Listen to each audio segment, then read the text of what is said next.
I come to remote places by myself so I can think. The weight of the world is heavy sometimes, which I think everybody can identify with. Sorry about that. There were a lot of years, and I still do it sometimes, where I project on meaning and value or fortune tell a situation. For example, there's a good one. I think this is one that everybody can identify with. If I were to keep using, I would surely be dead. When in reality, I don't know if I'd be dead. The only way that I would know if I'd be dead is if I died. Sometimes we tell ourselves stuff, I think, to make ourselves feel better, or to try to cope with the choice that we've made, especially if it's a choice that is like the easy way out, the choice that doesn't involve extracurricular work, right? Like, for example, I'm super busy, I don't have time to whatever, ... I know I did a lot of I'm too busy when my son came to live with me. There were a lot of things that I wished I could have, done differently, but I didn't. And it's just too late, right? And I'm not beating myself up about any of that. But I'm just saying this to say, because somebody responded a comment on one of my posts. I don't know who she was. My posts are public. It doesn't really matter to me. But she said, if my daughter didn't have medication, she would be dead. But that's not really something that we know, right? And let me just say this, because we project a lot of meaning onto things when we don't actually know stuff. We don't know if somebody's going to die or if somebody is going to live, and we don't know if, certain things have contributed to any of those things. Usually in hindsight, we figure it out. It's like, I did all these things and it destroyed my life. But, I've had a really different sort of experience with that. I kind of wonder sometimes if the drug use didn't actually save my life, which, of course, again, I wouldn't know. But, there were a lot of things that had taken place. And, at the end of the day, things just are what they are. And when it comes to the death of our children or somebody close to us, when we are so self-centered that we think that it had something to do with us, or that we had some kind of control over it, or B, that if we would have done something differently, that maybe it would have saved their life, and who knows, maybe it would have. But that doesn't make us responsible for, stuff that happened, unless, of course, we pull a trigger and kill somebody. Then, of course, we're responsible for that. But at the end of the day, even that, those are just things that have happened and they've shaped our lives, right? Why am I even saying any of this? I'm saying this because I had to come to terms with the fact that my son took his life, and it was his last autonomous decision, right? I understand what it's like to feel so out of control that you just want everything to stop. So though I truly do believe that he could have come out of it in time with help, apparently in the moment that he succeeded in ending his life, he did not feel that same way, nor was he willing to do the work that it took. And I can't beat myself up about that. I can't be, well, I can do whatever I want, but it was his choice, and I get to accept it. And not accepting it only causes me a whole bunch of pain. And so, I can say a whole bunch of things, because I truly believe that he was never going to die. Like, that I would definitely die before him. And guess what? I was wrong. And there was a moment in time where I realized that even as a small child, he had control of his choices. He did. So, when we think we know stuff, we often don't actually know. We don't actually know. So, anyway, that probably isn't helpful to anybody, but it's something that I've been thinking about while I've been walking. And honestly, the more I accept those kind of realities, the more I accept the fact that the more that I think I know, the less I actually know, that actually brings me a significant amount of peace, and it releases me from any kind of control. Hang on, I want to show you guys something.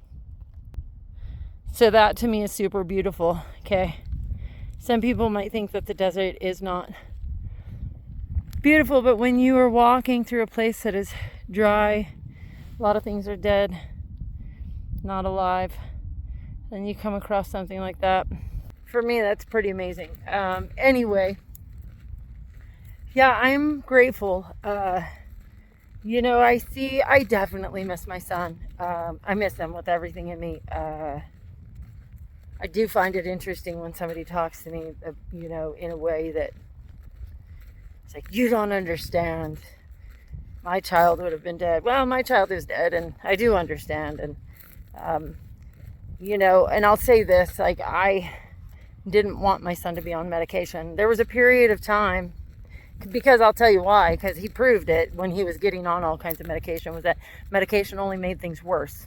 So, yeah, sometimes it can flatline people emotionally so that they're not learning how to build skills, but there it is right there. We're not learning how to build skills. And so what I happen to know for a fact is that when we take the time out and we immerse the individual that is struggling in love and support, and we babysit them for a period of time, they're more likely to pull out of it. And, and that's where I fell short with my own kid, right? But yeah, so anyway, I think that we have a country that relies too much on drugs, and I watch too many people I love die because of them. We are often too scared to act on our gut and put in the hard work, or we don't want to. And then when tragedy strikes, though we feel it in our heart that we could have done more, and we could have often, we blame it on other things. And if we brought ourselves back to steps that we had taken early on, if we bring ourselves back to the earth, if we bring ourselves back to, a time much earlier than now. And I think sometimes, and I was just pondering some stuff, like I was listening to some people talk the other day at this thing that I attended, and it's wild to me. Like, people function sort of in a bubble sometimes, where it's just like what happens in their little world, like that's the only thing that they think and that actually occurs. They're completely oblivious to anything else, and I guess it's a blessing and a curse of mine. I mean, I suppose ignorance is bliss, but gosh, I tried to exist in that place before, and it just didn't serve me. It didn't serve me because I knew there was something else. And so anyways, and so that's why I come out to these places, right? To experience the something else, and to get closer to the who I truly am, and to ignite the fire in me that is connected to the divine. And anyways, yeah, thanks for listening to me ramble. We can do anything. Love does conquer all. Love isn't just a feeling, though. It's not a set of words. Love is action. Love is commitment. Love is hard work. Love means that we stick with things, even though what society says doesn't often align. I've done some hard stuff that most of the rest of the world would absolutely not do, and my life is better because of it. And one of those things, sorry, I'm seeing all these little lizards run around. I'm feeling so much joy right now talking about this. One of those hard things was staying with my husband, and we still have struggles, and I'm not 100% and he's not 100%, but like my life is so blessed because I chose to stay, because I went out to a remote place and I listened to my spirit, and I've grown so much as an individual. And it has been so hard.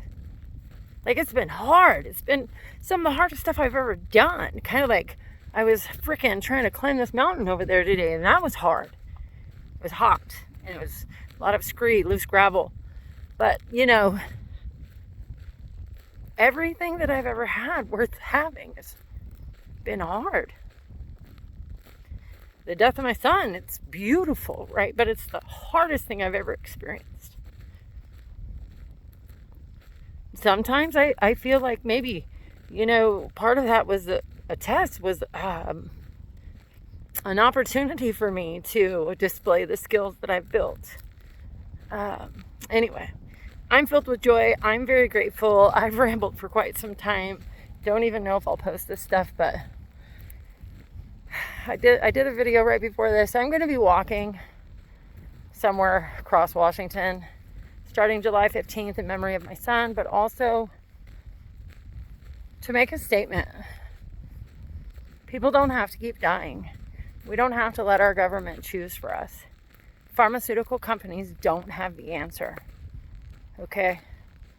We need to be able to separate people from their destructive path. My friends and family are dying, and I want to not just memorialize my son, but I want to say I'm not going to take this anymore. And I want to encourage people who were addicts, who got clean because they were separated, to stop supporting the narrative that says drugs are the answer, because none of you use them. It's time for everybody to step up. It's not that hard. I don't know how you can find it in your spirit. I don't know how you can find it in your spirit to hand your own people poison. You gotta stop.